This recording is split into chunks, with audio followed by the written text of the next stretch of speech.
Thank you. So I guess like I don't have like any sort of long stretch of material prepared for any one thing. So this is gonna be a variety night. I'm gonna start out this with a lecture on music technology. Oh, you're yes! So I just wanted to demo this music tool that is in very early stages.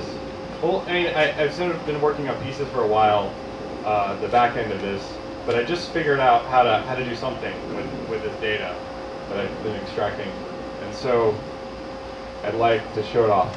And so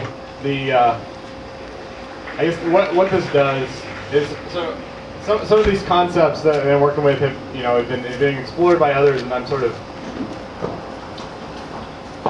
what I'm doing. So I propose. I'm guessing that most of you have a man. Now I sound like a crappy salesman. So I have a library of MP3s, and they have a bunch of sounds in them. And if I'm a collage or a mashup artist or a hip hop producer, then I might want to use those sounds. But the way I use them in my own music is sort of pick them out one by one. I want to use this sound, so I'll open up in an audio editor like Audacity and sort of paste it in, and something like that. But I guess another way you could do it is you could, if you know where the notes in a song are, you can break it up automatically and use them as samples, and that creates a large database. But and large databases are hard because there's lots of stuff in there. But there are ways to make sense of large databases.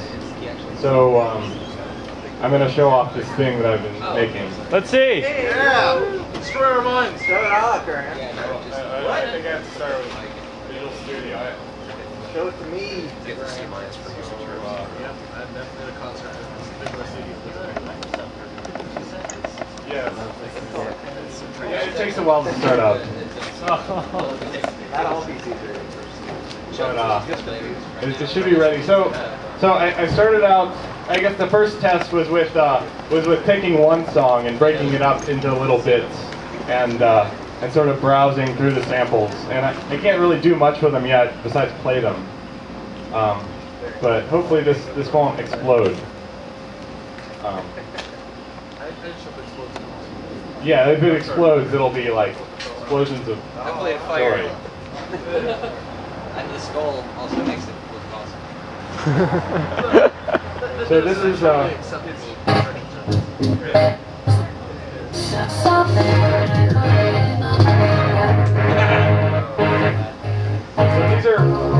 these are bits of a song, and some of them, I guess they're sort of arranged in the screen by how high or low pitched they are, like the left and right. So these are high pitched sounds over here.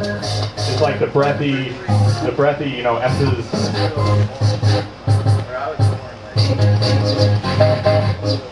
And then we have the low sounds over here, just the bass. And you have like the loud, here. And so the other dimension is by hold your question for 1 second.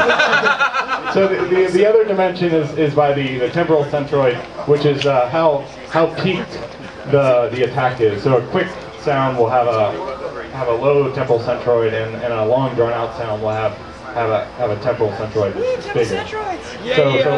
So the long sounds in the database tend to be down here. They're a bunch of, they're kind of a bunch of notes, but it's like the attacks are too subtle, so the onset detection doesn't really. But this is sort of fun to play with.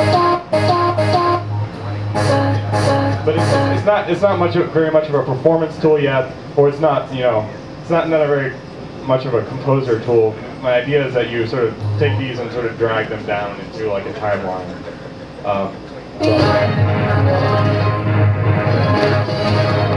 I think it sounds cool. So I made one more database just to see if it can handle like more than one song, because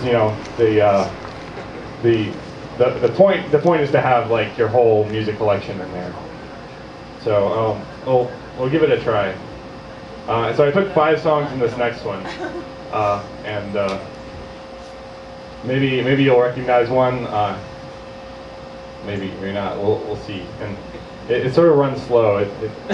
And this is what the database of samples look like. You know, from a very real smart. two-dimensional view. So then it just needs to wake up, and let's see if it. Yeah, it's sort of running slow because there's a lot of stuff there. Here we go.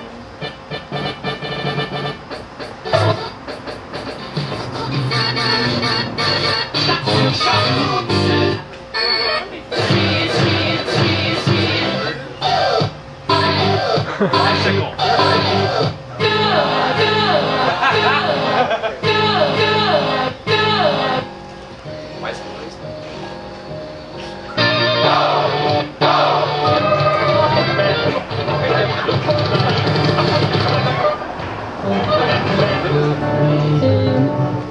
So we got the low, it's like Chet Baker, you know, some piano, and then, I don't know what's down here, Freddie Mercury, some flips up here, and I don't know what's over here. It's like the high sound. Oh, it's the